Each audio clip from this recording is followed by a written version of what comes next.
Hey, Boy Manning here. Welcome to Dome Theory 95. It's a beautiful day out here in Boston, Massachusetts, and we have Boston's own Dart Adams joining us. Good to have you, Dart. We're going to talk some Celtics. We're going to talk about your book with Slyman. Instead, we became evil. Here we go. Good looking cover, hard cover. I'm about halfway through it. Wish I could have finished it off before we talked about it here, but we'll get to that after our Celtics chat here. Preseason is rolling along, and Celtics look pretty good, Dart. I'm liking the Malcolm Brogdon edition. I love the 2 preseason games so far. Super entertaining product. The offense is flying around, and you're as big of a preseason fan as anyone out there following all the action through the first couple of games here. Where you want to start? Like, everything looks good. The offense, the defense is stable. Joe Mazzulla, I'm sure we'll see what he's made of in time, but his imprint seems to be working well so far with this group. And even without Robert Williams, they're still playing defense at a pretty high level.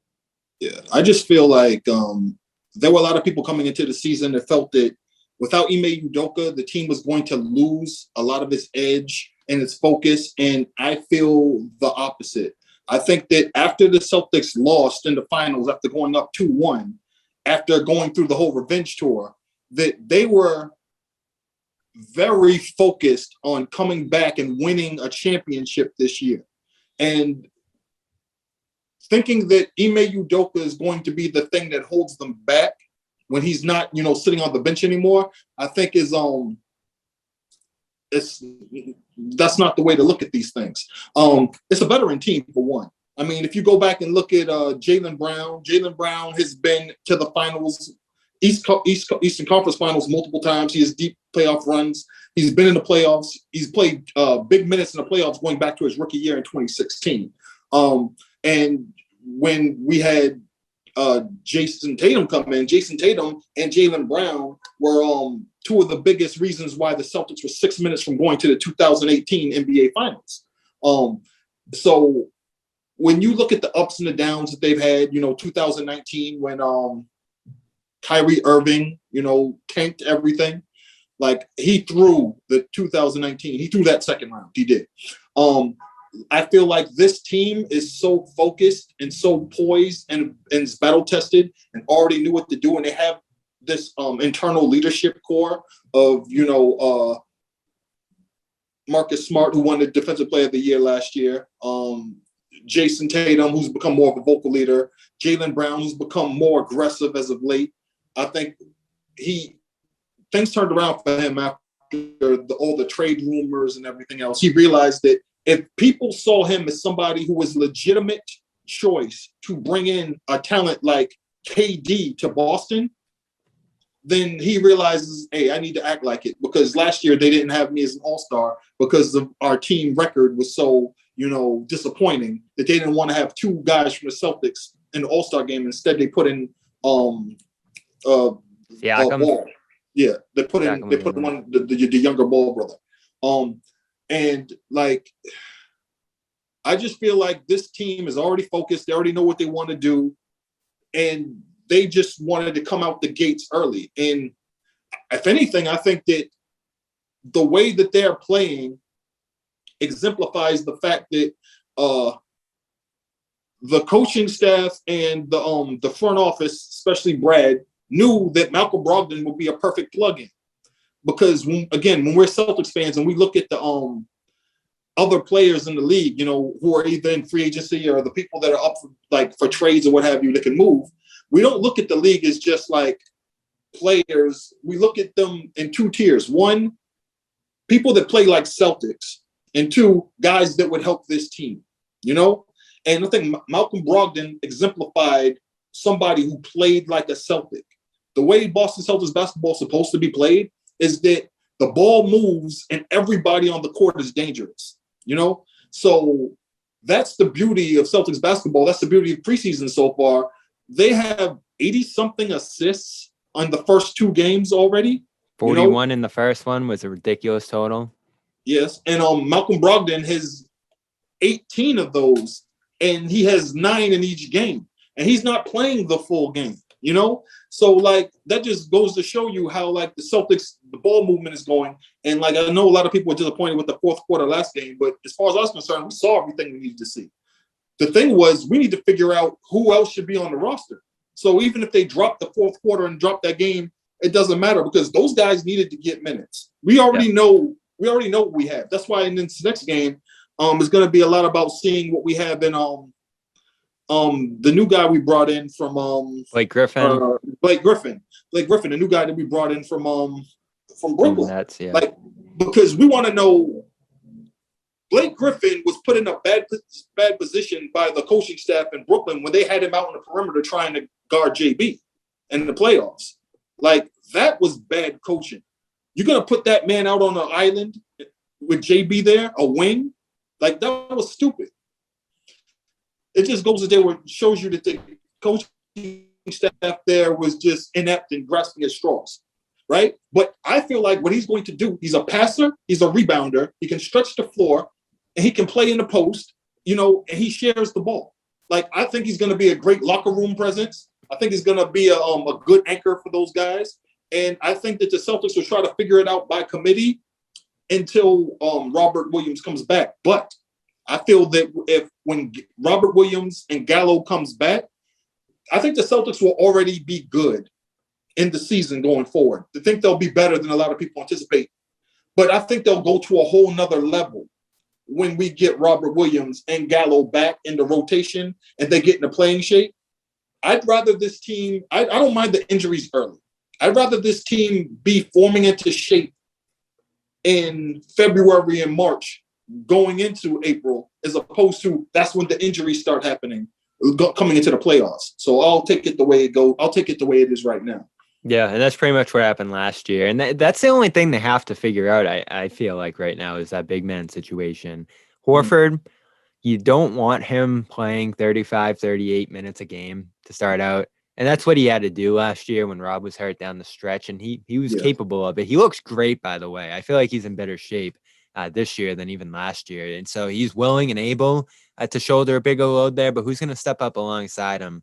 Luke Cornett gets hurt, and they were excited about him. He's out a couple of weeks now, not even going to get preseason action. That I don't get. A lot of people are high on Cornett. I've never been high on Cornett. I think he's just a warm body myself.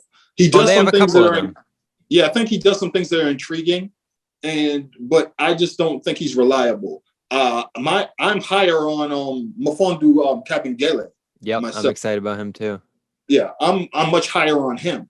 I'm hoping that he can be a lot more what's the word I'm looking for? Reliable? Consistent and reliable. Consistent and reliable. Because, you know, when he was put in the game late, you know, he was kind of out of he wasn't like his rhythm was off, you know. He shot a 3 off the backboard. Yeah, he shot 2 threes, which was really weird. He got, actually, if you saw the game, when he came back after shooting the 3 and went to a timeout, the guys on the bench let him have it. Yeah. After shooting that 3. And they were like joking, but you didn't need to shoot that. Like, that was not the shot to take. I don't care if it was open. I think Blake especially was like, really? And Mfiondu was like, what? And then they were just messing with him. But yeah. And they're working with these guys, especially Mfiondu. I saw Jalen doing some pick and roll action with him at practice. I think Jared Weiss wrote about that today. And I even see him coaching him on the sidelines. That's a guy that some of the stars in this team are investing in for sure. And that's what excites me most, I think. You know, they look good on the court. It's preseason. We'll see.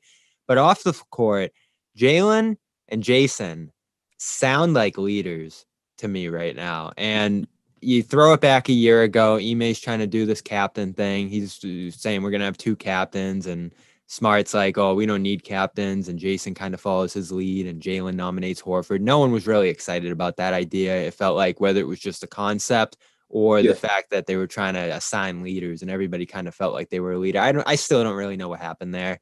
Ime ended up saying that that just went away with COVID, and they had to figure out rotations and stuff like that. That sort of became his line of why they didn't do captains. But anyway, a year later, Jason, I think, has a stronger voice. Al talked about that a couple weeks ago, how he became like a louder, more vocal voice into the playoffs, getting into guys, challenging guys. I think Jalen expressed that more directly in the postseason, that he was trying to step up in that capacity, and I thought he did a good job with it.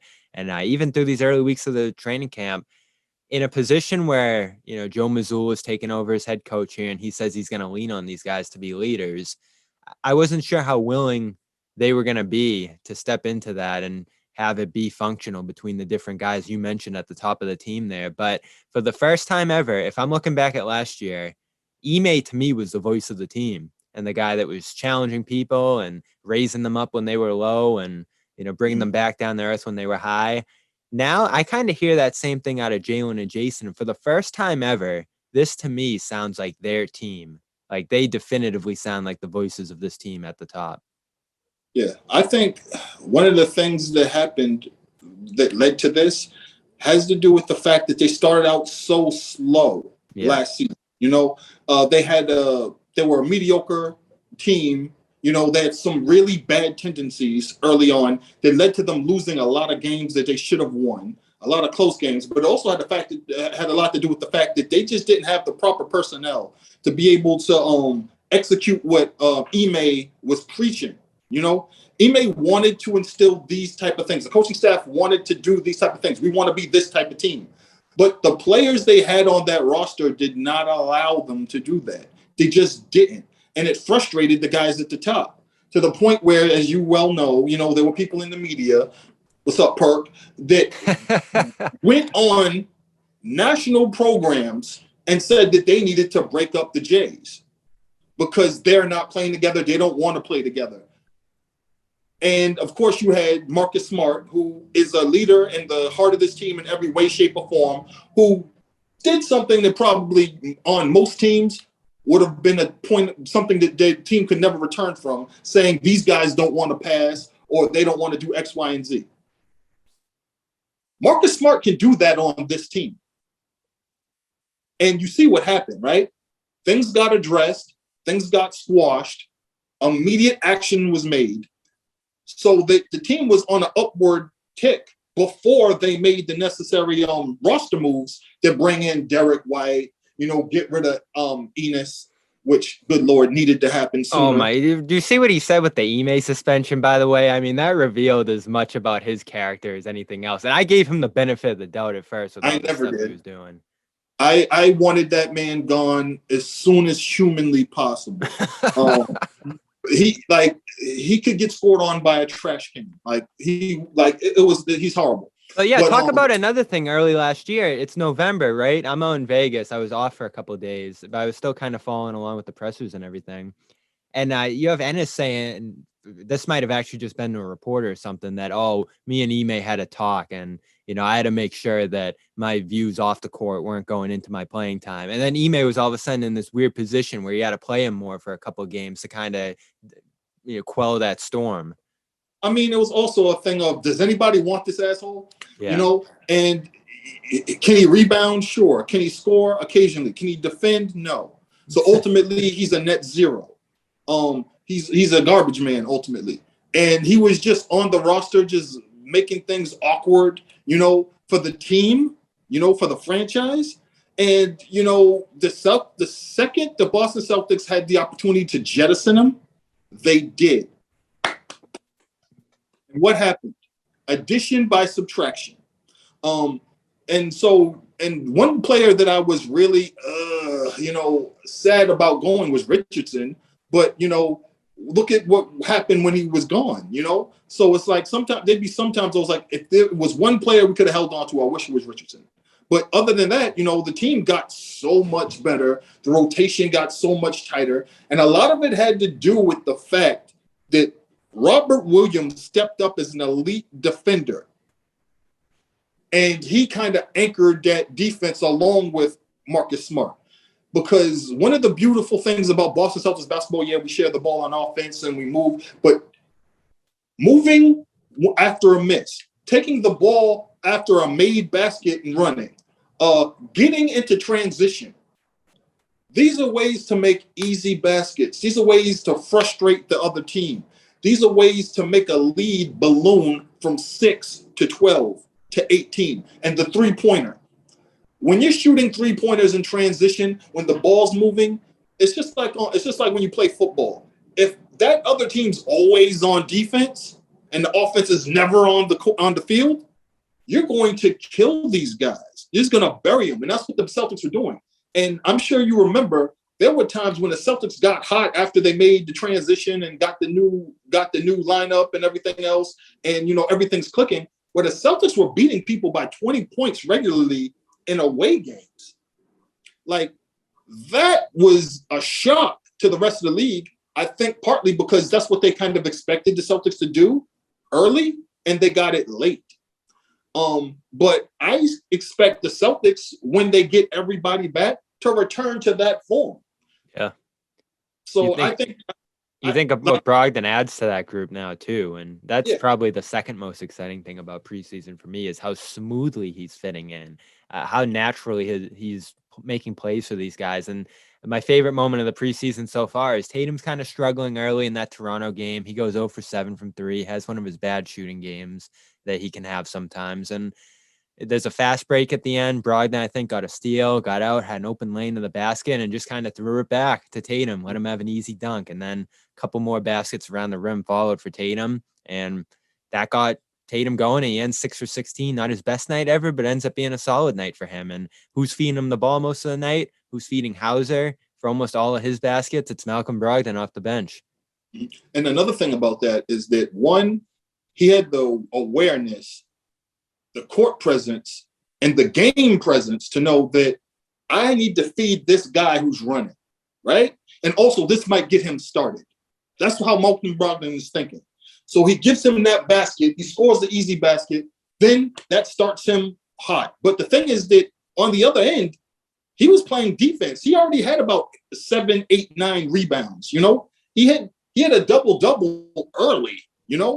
So even though the ball wasn't going in for him, he was doing other things. And that's the beauty of having two-way players.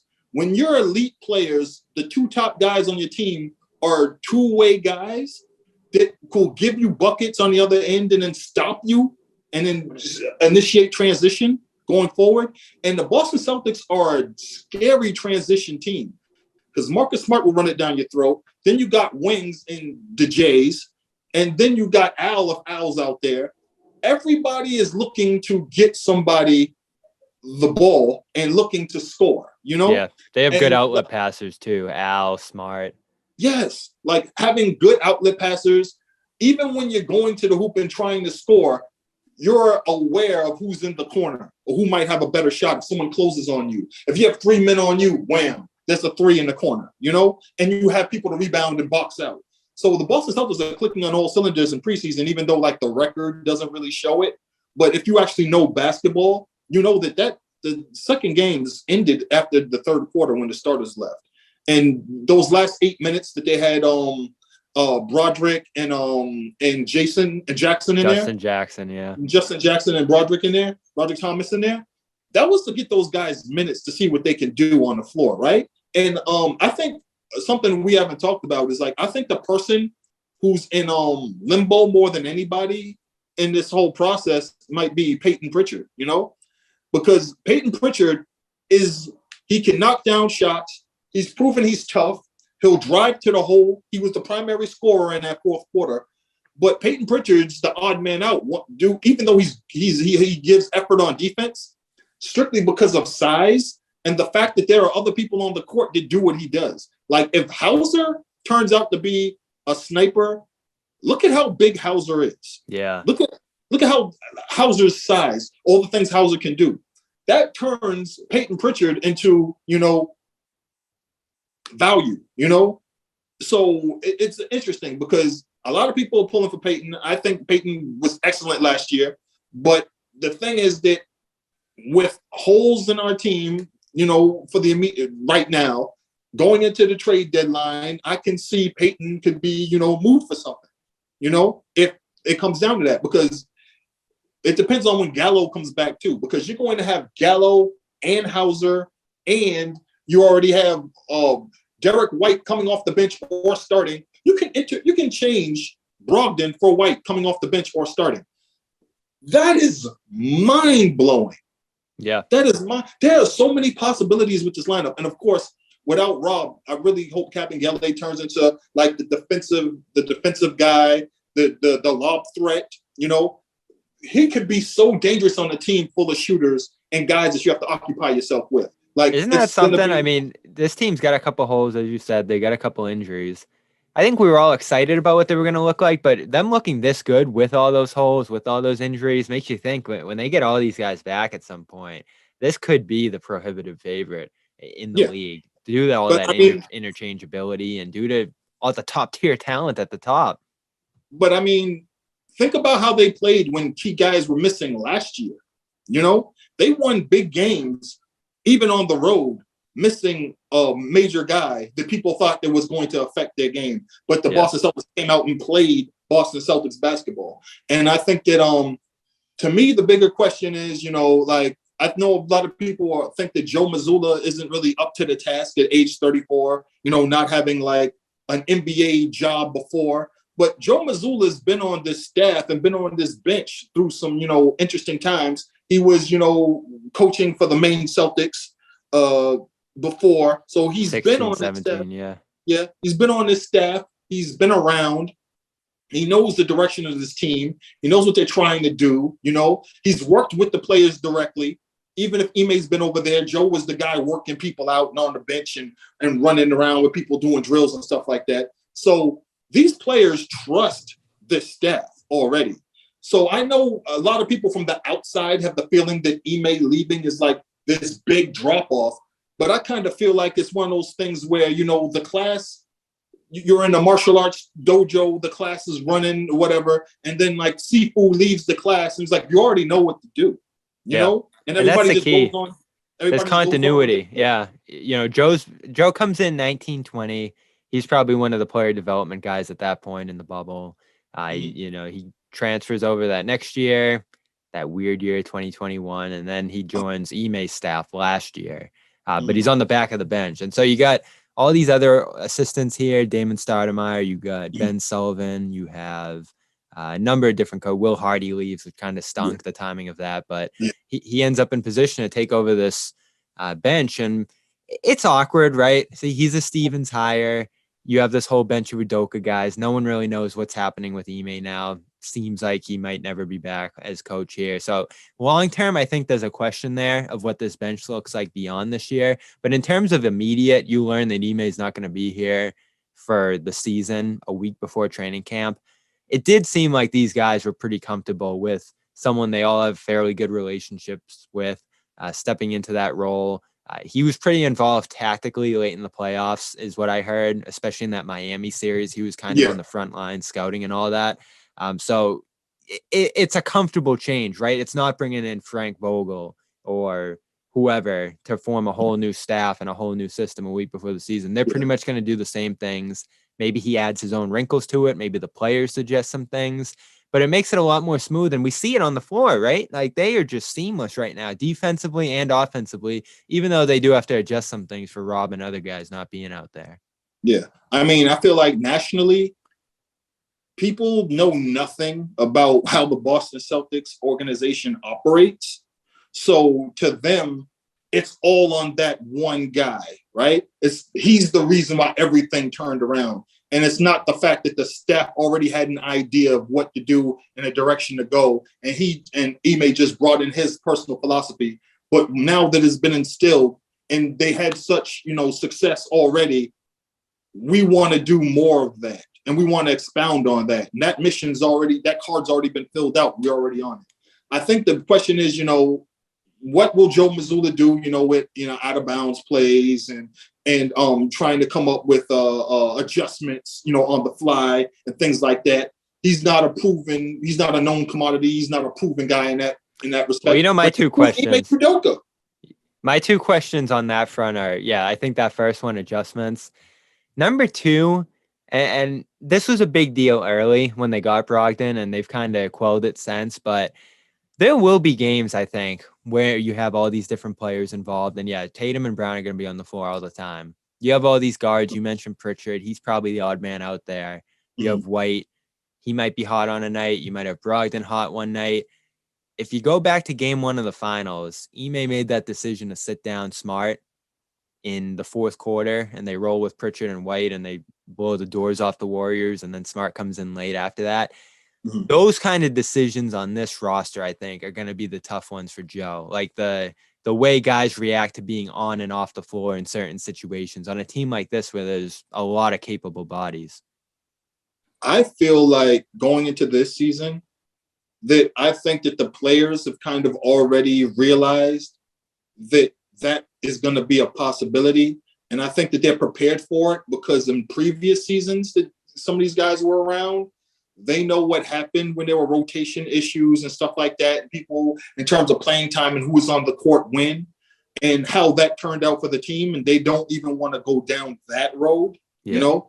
But, you know, there were extenuating circumstances in those situations, you know, having to do with trade rumors and people in free agency and things of that nature. And I also think that, like, there are up and down years for the Boston Celtics. And I just don't feel like this particular thing that started in the beginning of the season, you know, the Ime Udoka situation is going to be one of those things that ends up, you know, deciding what happens with the Boston Celtics and messing up their chances of winning. You know, internal things dealing with the team. I think in previous years where we had stuff like, you know, is Kyrie going to sign with the team? You know, are we all going to be traded for AD in the off chance that he becomes available? You know, those things were looming over the team, and they actually sunk previous teams. The 2019 team was trash largely because of outside factors. You know, guys wanting to leave and go into free agency and get their money because they know they're never going to get the chance to start if this guy comes back. People who want to leave because they don't want to come back if this guy comes back. You know, so we're looking at Al, we're looking at Terry, you know, we're looking at like some of the veteran guys, you know, that were just like journeymen, Morris. Like, you know, the twin, Morris, the twin, you know, and then we're looking at like the Celtics would go on runs where they would just be world beaters and then they look like absolute trash. And then, of course, like the ultimate nail in the coffin was, I think no one talks about this. The Boston Celtics play a certain way, they operate a certain way. When they try to operate like everyone else, it never works out. So when the Boston Celtics tried to play like everybody else, we're going to bring in big name free agents to get us over the top, like happens with other franchises. We're going to bring in Kyrie Irving, and then we're going to assign Gordon Hayward. None of that worked. When Gordon got injured and Kyrie got injured in 2018, both of those guys were sitting on the bench watching the young guys cook, right? And then when Kyrie comes back and he's up for free agency, you know, first round, they tear through people. And the second round, it was just like, how bad can it possibly get? Yeah. I've never seen it that bad. You would have to self-sabotage for it to go from what it was in the first round to the second round. And I know no one's going to come out and say that, but you know, I'll tell you, Kyrie definitely like threw the monkey wrench in the plan of the 2009. He did not want to be there anymore. He did not want that team to go any further. And he'd be damned if he was going to stick around if the Celtics made it to the finals or make it even more awkward. He was gone. He was gone. So the 2020 year, like there was the lost year full of the COVID situation and, you know, a weird. Still almost make the finals though. Yeah. Oh, the 2020 year, that's the bubble year. The 2021 season. That was a disaster. The 2020 year was really hamstrung by the fact that Gordon Hayward could never be healthy during the postseason.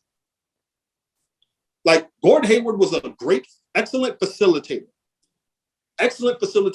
He could score, he could rebound, he could pass, and he was a triple threat when he was on the court. But when was he on the court during? We'll always disagree on that one.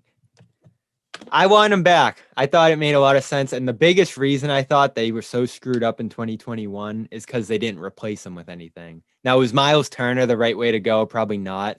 But there was a huge gap where Hayward was that whole year. They tried Evan Fournier, which didn't work. And luckily I was wrong about that one too. That them not re-signing him was a great move. And then Evan Fournier is fool's gold. Mm-hmm. Because is he an excellent shooter? Sure. What else does he do? What else does he do that helps your team win? Nothing. The difference with Gordon Hayward was versatile. Yep. And he was a versatile forward. Again, he rebounds, he passes, he scores, he can hit the three. You have good defender too.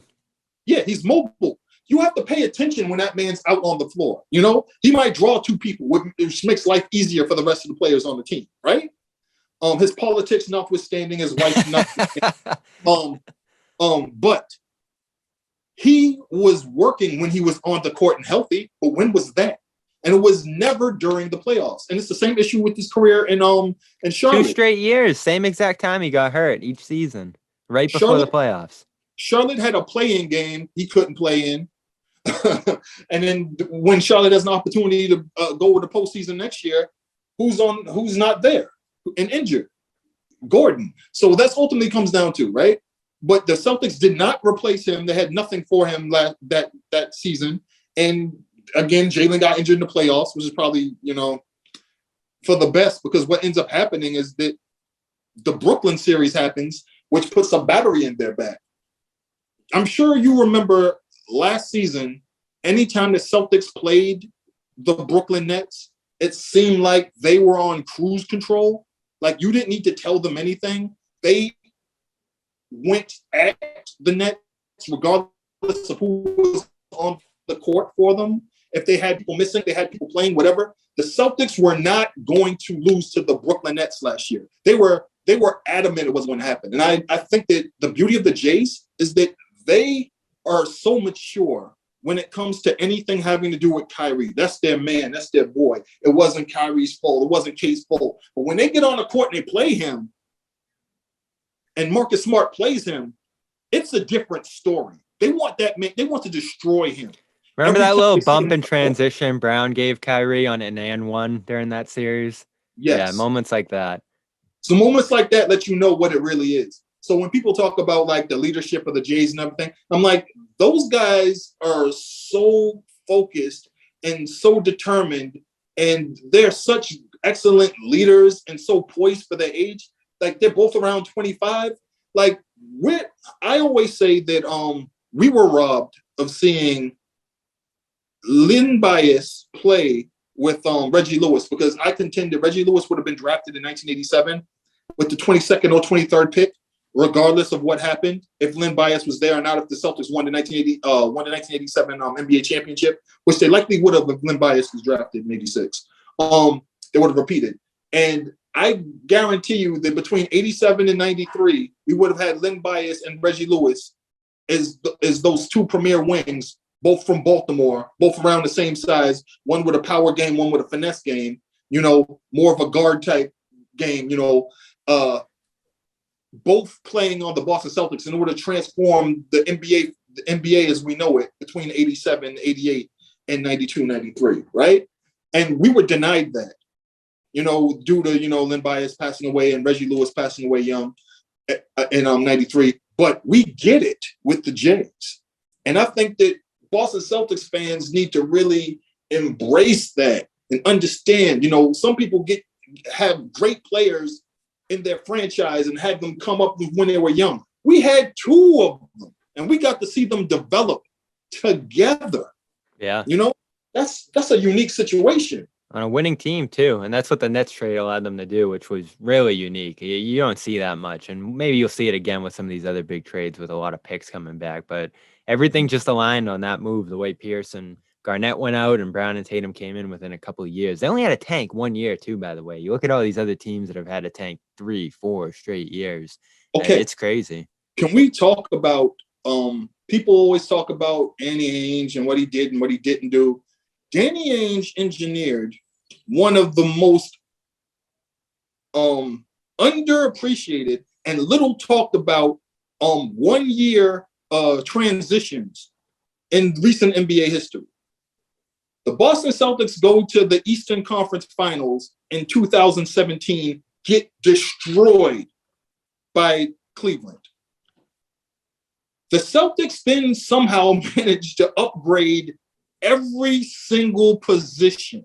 Yeah. Every position. And they already were in the finals, and they end up back there with kids. Like, to me, that is, when you think about who is on that roster? And people are nostalgic for that team, which I don't get, because like I've never a day in my life been nostalgic for, like, if I go down that roster, if I was to pull up Basketball Reference and look at that roster, I'd be damned if I'd be nostalgic for that guy center or that Jonas guy. Jerebko, yeah, Jay Crowder. Like, you know, I get the Isaiah part though. That was a special time what he did. Well, Isaiah was okay. Can we talk about him? Yeah, let's do it when we get back. Real quick. Yeah, I want to get in these ads quick, and we got to redo the Zoom here and everything like that. Dome Theory 95 brought to you by Athletic Greens. Go over to athleticgreens.com/garden, and they're going to get you their powder. You throw in your water every morning, get you 75 vitamins, minerals, adaptogens, probiotics, and more. Vitamin D as well, crucial with these cold months ahead. They're going to throw in a year's supply of vitamin D with that deal, as well as 5 free travel packs. The reviews are great, tastes great, gives you that little burst of energy, and again, immune boosting vitamin D, the key offer there. 5 free travel packs. That's athleticgreens.com/garden. And the Calm app, we've been using that for months here at CLNS Media, and we love it through some of these turbulent times. You guys might need it after the games to get to bed.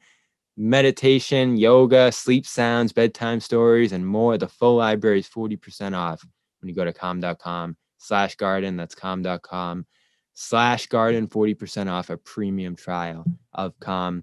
We'll be back in just a minute here with Dart Adams. We're going to talk Isaiah for just a minute. I want to get into the Ime Udoka saga here that continues to evolve, as well as his new book, Instead We Became Evil, with Slyman. We'll be right back. All right, we're back. Dart, you want to get into Isaiah for just a second there before we hit on Ime? Real quick. I understand that people are nostalgic for the IT era, King in the Fourth era. But the thing about Isaiah Thomas was that he played a style of basketball that was an anomaly for the Boston Celtics franchise. He played like Allen Iverson did during his years where he went to the finals. Basically, he was the creator. He was the shot creator. He was the guy who hit all the shots. And you had guys who could hit open threes, and then guys who pretty much were there to rebound to get him the ball back, And like everybody, he was the one guy who was the shot creator. Everybody else like couldn't create their own shot like IT did. He was also a distributor. So everybody relied on him. And people were used to that kind of basketball around the country. So this is what made them love the Celtics, even though they hated them all the other times because of the little guy, because of what he did. But here, we knew that he was just a stopgap.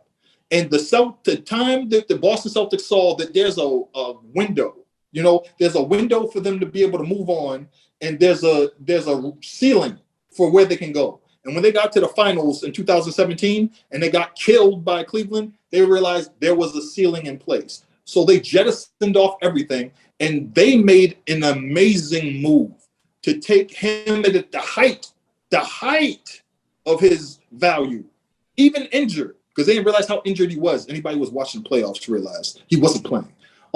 And they moved that man to bring in Kyrie Irving, the man who killed the Celtics single-handedly in those same playoffs, and so like, I'm just like,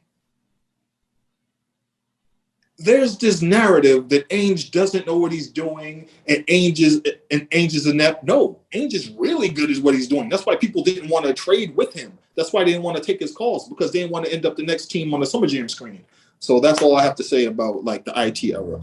Yeah, for sure. And Ainge's record, I think, speaks for itself. There were a couple key mistakes along the way, smaller ones, but the bigger plan often, I think, lined up. And you weren't going to be able to pay Isaiah the money he was looking for and build a team around that situation. No. Who knows if he stays healthy or if other guys come. Yeah, like you had a chance to bring in Durant along the way there, which would have changed things drastically. You had a chance to bring in Hayward next to Thomas, which I think people forget that was kind of the original plan there, and then they shifted to Kyrie. There, I think guys could have come in front of Isaiah and potentially had a winning situation there, but Hayward gets hurt, Isaiah gets hurt. Injuries every year pretty much seem to be a denying move to the bigger plan with the Celtics. Even last year, who knows what happens if Robert Williams never tears his knee in March? Might be a different story on the outcome of that season. Ime, though, I do want to hit on this again because there were some developments on the story, not significant ones, more just the gossip stuff, which I'm not as worried about. But we still don't really seem to know the full reason why Ime was suspended here. You got the reports of the consensual relationship. You have the reports of, I guess, Woj throughout, like crude language was used or something. Again, things don't really seem to add up to a full story that makes sense here yet, which is why this is so difficult to talk about. But we have to, because this guy who was so successful year one, who I loved, by the way, covering, I thought he did a tremendous job as a coach strategically, and even with his messaging and emphases, set a lot of the standards for what the Celtics are doing now. It was just this awesome hire, and a guy who seemingly was overdue for his opportunity gets this golden opportunity with a great roster to potentially win a championship, and they lose the finals. He has that parting message of coming back better, and it looks like that he'll never get to hold up his end of that, which is crazy, unfortunate, tragic in a way, I guess. But again, we don't know what he did. I don't know what his future holds. They suspend him for 1 year. They don't fire him, which I think is kind of strange in itself. But there's also probably a lot of legal stuff going on behind the scenes there that has to get sorted out. It's been messy. I think people were confused at first why the Celtics did it, though you would think if they self-imposed a 1-year suspension on their own head coach a week before the season, in really unprecedented fashion, in a way that could derail a potentially championship season, something serious had to be going on, I would imagine. And maybe we'll figure it out eventually. Maybe we won't. Maybe he'll coach again somewhere else. I think one of the key points in the latest Woj report was that he might be able to go and coach somewhere else if someone's interested in that. But how does another team figure out what was actually going on here if we're not able to, and no one really seems to be able to? Again, much of the organization seemed caught off guard by this. It was a very recent development, the investigation and everything that followed. And I think people are upset about the woman that got thrown into this through all the speculation, that day or so where this report was just floating out there and nothing really got followed up on. And then, of course, still not many details since. And I get it. The team's hands are tied. But this was just a controversial decision and a really messy, awkward one that I think a lot of people want answers on. And we just don't have any. So we're just kind of left here saying, all right, I guess Ime's not the coach anymore. Joe Mazzulla is taking over, and that's going to be the plan in the future. Just the weirdest story I've ever seen. The problem is that there's so many other moving pieces that make this even more complicated than it is. One, the Boston Celtics pride themselves in being a top flight organization, above reproach. The Boston Celtics do not want to be seen like the majority of sports franchises that are currently operating, being that they're going into their 76th season and they are a marquee franchise. The Boston Celtics have the most NBA championships in league history. They have the most Hall of Famers in league history. You know, a lot of firsts can be attributed to the Boston Celtics franchise. They want to be here, elite, top tier. And when you have a scandal of this nature happen, the Boston Celtics want this nipped at the bud, want it to be known. We're going to handle this internally. We don't want anything to get out. This is something we don't stand for. No. And we're 1 year gone, suspended. Bam, immediately. He did X, Y, and Z. We're handling it. It's done. Problem is that when that information got out, it was reported by Woj at close to midnight in a very vague fashion, right? Yep. That led you to wait, there's more to this. This is very vague, Woj. Why aren't you saying more? And as you know, there's a war between Woj and Shams, try to get the upper hand, try to one up each other. So Shams comes back and is like, actually, here's some more details. And the way it's reported when Shams does it, midnight going forward, now it's midnight on the East Coast, but that means that it's 9:10 on the West Coast. And now this means that this is the biggest story on real-time social media. And everybody turns into Sherlock damn Holmes to try to dig. And the Boston Celtics are not making a statement because the Boston Celtics didn't make this statement. It leaked. I don't think that this is how the Boston Celtics wanted this to get out, because what ends up happening is a whole bunch of women that work in the Boston Celtics organization and in the periphery ended up in harm's way. Because people don't care. And why don't they care? Because here's the other string that's unfortunate. Ime Udoka's partner is Nia Long, who is a famous actress, well-regarded, legendary, beloved by people that don't even give a damn about Boston Celtics basketball. Matter of fact, there's a lot of people that only cared about what the Boston Celtics were doing because Ime Udoka was Nia Long's partner. There are articles written about I'm rooting for the Boston Celtics because Ime Udoka is Nia Long's partner, which blew my mind. Now, that level makes it so that there's, he dropped the bag with Nia and all this other stuff. So now everybody who reads the gossip sites, the gossip IGs, and, goes through the gossip threads on Twitter, now they're involved in this investigation. People won't even give a damn about sports.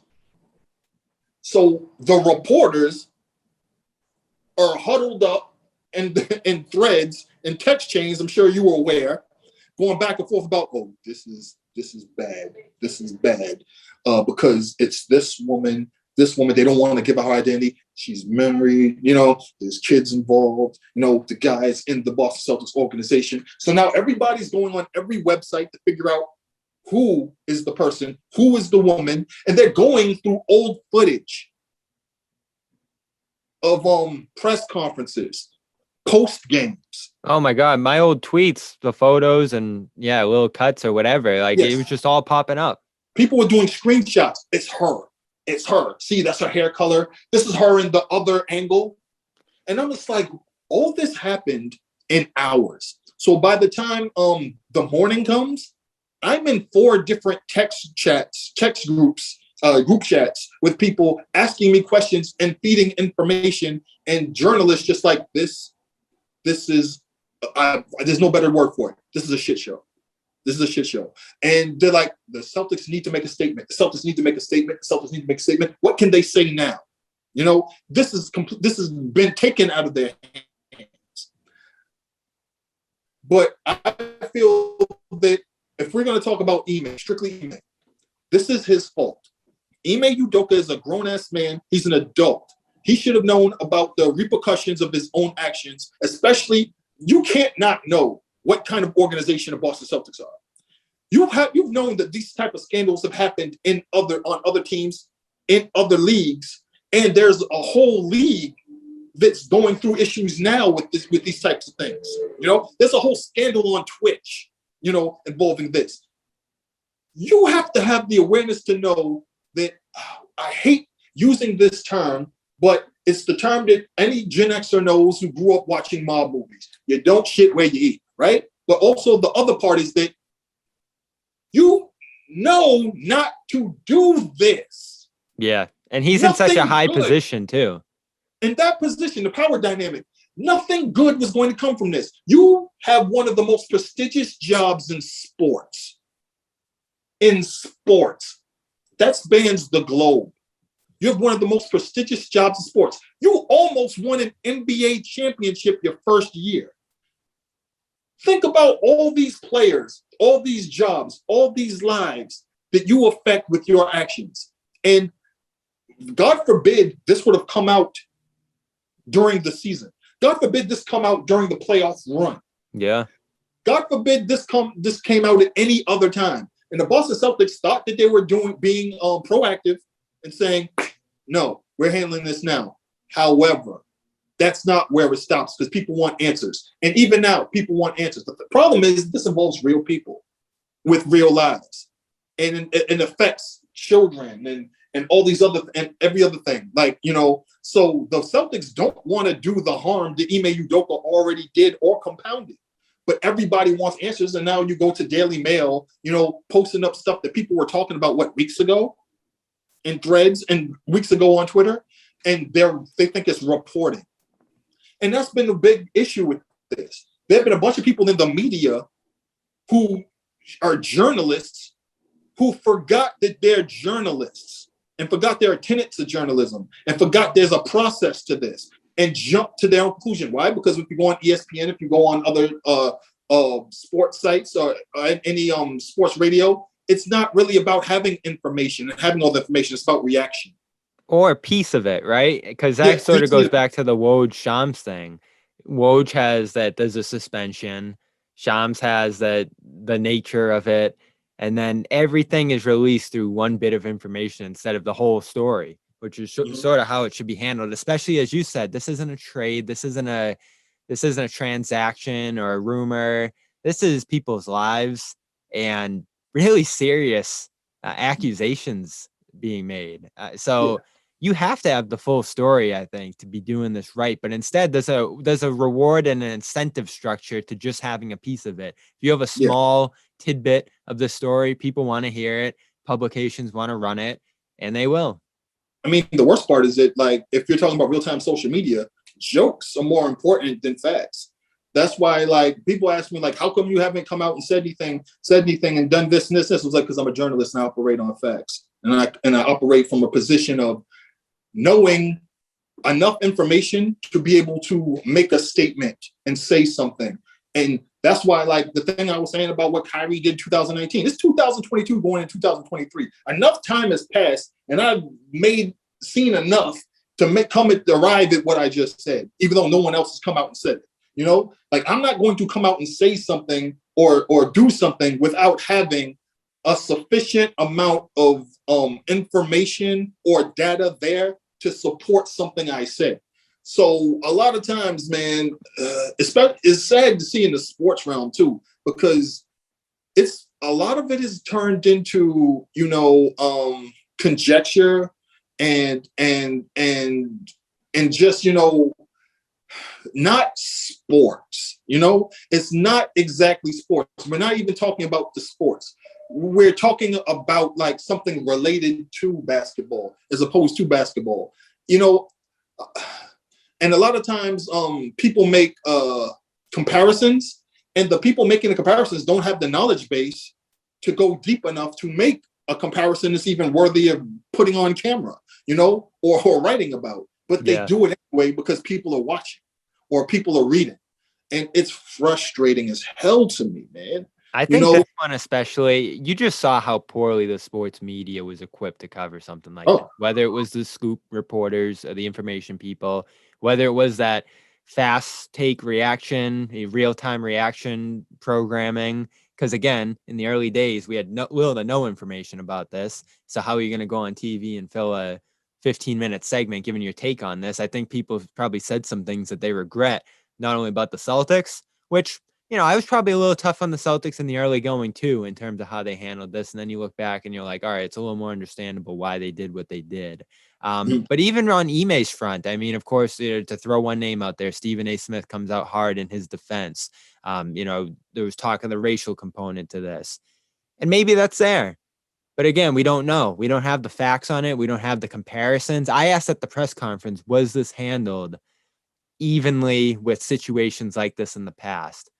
And I didn't get a great answer, but, I asked the question and that was that. And again, it's hard to make a definitive statement on how everyone handled this. It's hard for me to even make a definitive statement on Ime and his future and what he deserves here. And we can't make a definitive statement because there's no definitive statement to make. The man hasn't been fired yet. Yep.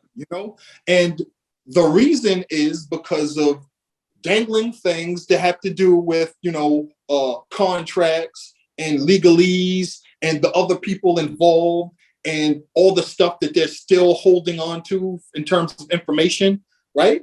And we got to play the season. I really feel that this season will determine everything, because ultimately everybody's looking at Joe Mazzulla to see what kind of job he's going to do as a first year coach. Like Ime Udoka came from the pop tree, right? In terms of great coaching. Experience. Yep. Great Finals, experience. Stars. Yeah. Worked with Team US, worked with USA basketball. Had relationships with these players that went back. Like, It was a perfect storm, it felt like. Yeah. Like, he was the perfect hire. And also, he was, the Boston Celtics hired another young black coach, who looked like he was going to bring them to the promised land. And, Ime Udoka had the perfect situation, and he blew it. And now what has to happen is Boston Celtics, which are a much more resilient organization and group than anybody gives them credit for, are now going to show everybody that they are. There were fans that said that they thought that because, Ime wasn't coaching anymore, that kind of blew the Celtics' chance of going to the finals. And I'm like, I've seen the Celtics go to the finals when they lost both of their stars. I've seen Celtics go to the Eastern Conference Finals, when they didn't have a healthy guy who they got free agency a few years before. It's like, I've seen the Boston Celtics overcome so much in recent years and come back from so much. Like, think about what happened to them when Kyrie stepped on the logo and pretty much it kind of felt like he buried the franchise. That team came back the next year and were 2 games from winning the NBA championship. So please, if you're a supposed Celtics fan with any type of short-term memory, please know that this team is not the team that's going to roll over and die for any purpose. And they already, if you thought that they had a revenge tour last year, after what happened in the finals, you think that they're not super focused on winning it all this year, regardless of what happens? After what you've seen the first 2 games in the preseason, get the hell out of here. We're going to talk about Dart's book, Instead We Became Evil, a true story of survival and perseverance. The story of Slimane, who I was not familiar with, a Danish by way of Palestine rapper, recording artist who, of course, came through gang life in Denmark, which I also was not familiar with. This, I guess the one thing I'll say right off the bat is the amount of blood, the amount of violence, the amount of trauma in this book. I mean, from the opening scene, you have him getting shot, and just like his whole experience of going through that and how he reacted to it and what he said and why he did it. Early in his life, his dad stabs his mom and his sister, and all of them nearly die, and his dad goes to jail. And then, of course, you have him and his friend have a falling out where he ends up stabbing his friend and going to jail. And just the amount of crime, the amount of, I guess, like miscommunications between different people on different sides of all this. He was going through a lot in his early life. And it hit me because, again, I'm halfway through this book. He goes to jail. He had already done this, that, and this. Robberies, fights, beatings, this and that, everything you can think of crime-wise, he had done it. And he goes to jail. And this was the first time, maybe I missed it earlier in the book, but when he goes to jail, you find out he's 17. Yeah. Had already been through all of that. Mm-hmm. Yeah. So why Slimane? I think you had kind of posed this question in talking about this book before, but why was this guy's story important to tell? So the thing about Slimane is he's been famous since he was a young teenager in Europe. He started getting arrested early because, when you're an immigrant and you don't speak the language and you come over and they don't know what to do for you, in a mostly white country. So when Slimane first came to Denmark, his family eventually were moved into a housing development that was across the river from another housing development, which was overwhelmingly populated by Arab immigrants, people who are fled, war-torn countries, and they're in Denmark, in Europe. So what happens is you have a whole generation of young kids who have this culture at home, and that culture is completely different from the world of the street. And in Denmark, there are all these racist skinhead biker gangs. So you're pretty much food on these streets. And when you enter the public school system, you got to play catch up because you don't speak the language, so people treat you like you're stupid. So that already, starts the jail, the school to prison pipeline, overseas. And then these kids fall into gang life because they all have to click up because they have to protect themselves from all these dangers outside. And also they have similar home lives where, they come from Arab backgrounds and they're Muslims, Some of them are strict, some of them are less strict at home, but they don't understand what their kids are doing when they leave the house. And a lot of times, if they get in trouble at school and a person from school shows up at their home and tells the parent that the kid did X, Y in school, they go to the extremes to discipline them because there's no, in between. Plus, they don't fully understand what the people are saying because they don't speak the language. And they're having a hard time because let's say they had jobs and they had positions overseas back home before they left. And now they have to do like day work and do like, menial labor, that degrades them because they don't speak the language or their schooling doesn't matter here, So the parents are in this bad situation. The kids are in this bad situation. And Sleeman was one of these kids, that was in that situation. And as the boy in the family of women, he often had to be the protector, but he also ended up protector for other people. And he also ended up the mouthpiece a lot. So from a very young age, he's going to town halls, he's going to meetings, he's being identified by police as the leader of gangs and stuff like that. So it sends his life on this interesting trajectory because he wants to be the hero. He wants to be the guy who protects everybody and speaks up for everybody and puts himself on the front line all the time, but it's not reciprocated. So he's the one that receives all of the, the repercussions. That's why he's been to jail all these times. And when he did all this up in the paper in Denmark, in Europe, there are hundreds of articles written about this man before he even turned the age of 18. Hundreds. It's insane. Like, he was famous for being a gangster. So when he became a legitimate artist and turned his life around, it was a whole nother thing because people looked at him being an Arab immigrant, what have you.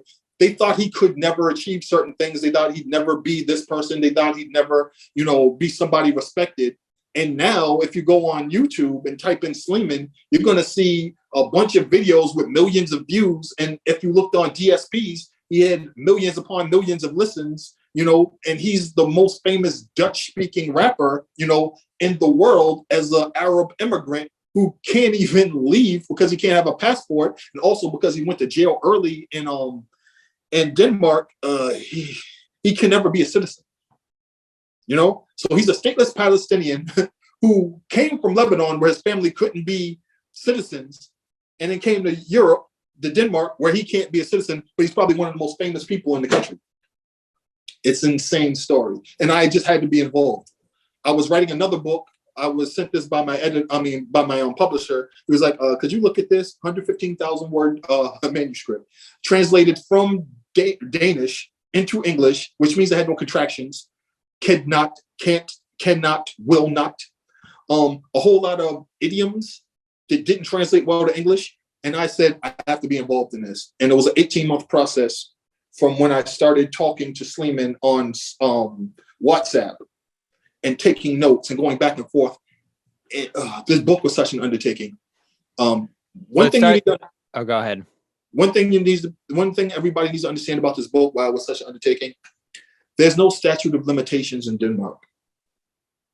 What that means is now if you write a book or make a film in America, if you were a gangster, if you did some illegal activity in 1979 and you make a film about it in 2005, you can't be brought up on charges for things that happened in that movie. And the people who are identified or given another name to protect them or whatever, they can't be brought up on charges. In Denmark, you can. So when the book was originally released in Denmark in 2012, they had to go through all these legal hoops and jump through all these wires. And there are a lot of disembodied voices. Somebody will say, someone said, drop the knife. Someone said, do this. That reason is because even if I print this book in 2022 in America, someone in Denmark can read that book. And if I identified somebody as saying something that could be have them brought up on charges 20, 25 years after the fact, they will be. So that was a unique thing that was presented in making this book. It's a process that I doubt, like a first time, person trying to do a memoir. There's a lot of things that like I think I did that prepared me for my future writing books going forward. Yeah. So you said it started as a book from 2012 in Yes. Denmark. You had a manuscript. It was in a different language. So what was kind of the starting point? You said you talked to him. Like, was this more translation? Was this more reporting on your end? Like, what kind of went into creating kind of like a whole new English version book out of what was already there? It had a lot to do with framing, right? Because there are a lot of concepts and things that translate well to North American life, growing up in the inner city especially. But in Danish, the idiom doesn't make sense. Like we would sit there on WhatsApp and we would talk about, like, I was living a double life. But the phrase that we use in this is double akasatis, it's the double-faced man, essentially. And I'm like, oh no, that's not gonna work. It's not gonna work. So like we would just break things down like that. And then there were things like, all right, so since this book's come out, your mom passed away. You couldn't say what her name was in the book because you're still alive. She was still living in the housing development. Can we say what your sister's names are now? So it's like, yes, we can identify my sisters now. So it was things like that. And then him sharing personal things in his life, So I was trusted with this man's life. He's living. He's younger than me, He's living and breathing, And like, I read some of these chapters, and one chapter in particular, only the seagulls cried back. I was like, yo, your sister is a superhero. Like, there's no way I'm going to fail you in telling your family's life story. I mean, it's telling your family's story, man. And people need to hear this because the MENA community here, the representation in terms of books, they fall into two categories: refugees or survival, And thank God that after a while, the book went out on Amazon, the refugee and survival section, and went into rap and hip hop biographies, which is always my dream for it, because this book to me falls more in line with, the Rick Ross book, the Gucci Mane book, the book about homie who passed away, Nipsey Hussle. Yep. To me, this book is more aligned with their lives than anything else. But due to the fact that he's a Palestinian and he's from overseas, it's going to end up the refugee story, And I'm like, no, this story needs to be right on the same shelf as those other ones I mentioned, which were published by my friends, So that was kind of what I really wanted to get across. And, it's been received well, it's been out it's October, it's almost October 9th, so September, 2 months. So the book's been out for about 2 months. It's doing well, it's gaining a name. I did a book event for it at Frugal Bookstore not too long ago, So hopefully it leads to more stories, more diverse stories for the MENA community. Sure. Yeah, you wouldn't imagine a story like this. And that is where I found in Barnes & Noble is the music, hip hop biography section. So that works out. As far as like the sequencing of the book goes too, I love that. I don't know how much like that went into, how much your input and your construction of it went into that, but kind of opening with that scene, him getting shot, not really knowing why or what or when, and then kind of going into his early life and just had the little moments where it seemed like he might get it right. Whether it was when they took him to, I think it was Norway, and he ends up doing that camp with those two guys, and like he's getting in this great shape, and he seems to be really getting his life together, and then he gets taken back by someone who spoke to his mother, whatever it was, and ended up having that program. The wild thing is that. Go ahead. The wild thing is that he was stolen from his home as a child, as a teenager, and taken to another country without his family's knowledge. That's how much of a problem they thought this man was. Now, he wasn't even a man yet, So that's, when I read that chapter, and he's sending me pictures, he's like, this was me in camp in Norway. These were my dogs, my sled dogs, and all this other. I was like, they stole you and brought you to another country without your family's knowledge. Who can say that? And when he came back home, he had no place to stay because they wouldn't allow him to stay with his family. in a shelter. So he was homeless when he came back. Who has a life story like that? Yeah. And then even after going to jail, it looked like he was getting his life right. And just like the whispers of the streets and everything like that just kind of pulled him back in, and different people who were influencing him and using him for their own whims. It is kind of crazy just how much like crossover he had with so many different people, and like how that just kind of had him like whipping in the wind. But what ultimately brought him to music?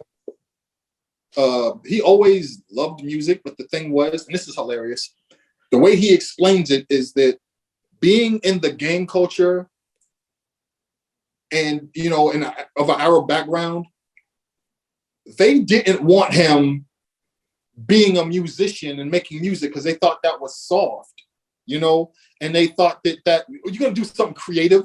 Now you better get over here and make us money. You know, you better extort people. You know, you better, you know, beat some people up and get some money out of them. You know, you better rob somebody, you know, like, because they relied on him to be the guy, you know. Everybody made money on Sleeman's back. You know, he was like the guy. So if he was going to leave that and do something creative, there was a lot that all those folks were going to lose. And also, they thought it was kind of soft. Whereas stateside, if you're a gangster, you want to get into the entertainment rap world, you know, the music world, you know, because that helps you out in that sphere. Whereas in Denmark, him being a gangster and a reputed criminal was hurting him trying to break into the music world. So he had to prove himself as a legitimate musician, you know, over time, breaking in with different groups and making songs and stuff like that until he figured out his sound, you know. And when he figured out his sound, that's when he started making hits. Now, if you go on YouTube and type in Sleeman, you're going to notice it's a type of style, a type of song that he does that has millions and millions of views. He figured out his style, and, you know, he ended up like just being like a hit maker, and he ended up getting record deals and getting a label deal and stuff like that. But he'd always been in love with like rap. He was a hip hop dancer, you know, he'd go to hip hop concerts, but then like he got pulled out of it by people in the street life. Like, no, you can't do that, man. You got to get out here and help make us money. When did you become aware of him? I knew of them through, I knew people in the Netherlands. There's this hip hop site called Movement that always covered beat culture and rap globally. And they talked about like the beat culture in Amsterdam, but also I learned about like rap over there in the Netherlands and Denmark and, you know, in the Danish speaking countries, like all that stuff right there. And they're all connected, you know, even though everybody speaks different languages in Europe. It's really interesting that way. And so I learned about him back when he was in a Caliber. The group he was working with, Caliber, started making noise like 2013, 14, 15, and he was involved with them. So that's when I first like knew his name, but I didn't know of him to the extent that I did when I got that manuscript back in 2019, I believe. Going into 2020. Yeah.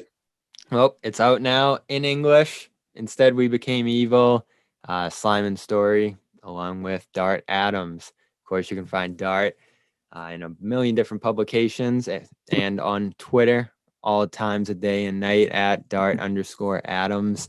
We'll be talking preseason tonight as we record this in just a couple hours here. Celtics Hornets getting underway. I always enjoyed chatting Celtics with you, as well as your journalistic work at Dart. And thanks as always for your support of our coverage here. We really appreciate it. You've been one of our big supporters on the CLNS side. All right, that's Dome Theory 95. We'll be back next week. Some more interviews as the Celtics preseason continues here. And we get into the regular season in just a few more weeks. Check us out, CLNS Media, Celtics All Access. Of course, show some love to our sponsors as well, athleticgreens.com/garden and calm.com/garden. We'll talk to you soon.